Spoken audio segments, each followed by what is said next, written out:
Bapak jangan lupa bahwa Bapak dipilih itu dari DPR.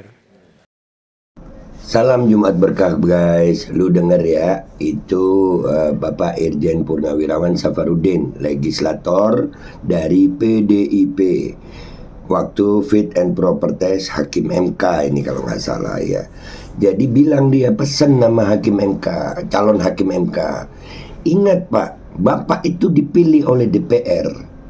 Mestinya mungkin maksud Pak Irjen Purnawirawan Safarudin tahu balas budi gitu.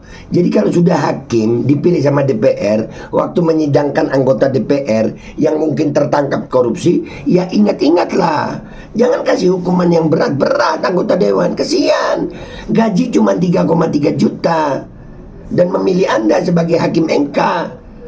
Jadi aduh guys, yang begini anggota dewan kita, yang begini ngaku wakil rakyat. Kalian mau bilang apa? Gue mau bilang bangsa, tapi mereka anggota dewan nanti tersinggung. Dah begitu. Lu masih berharap sama anggota dewan?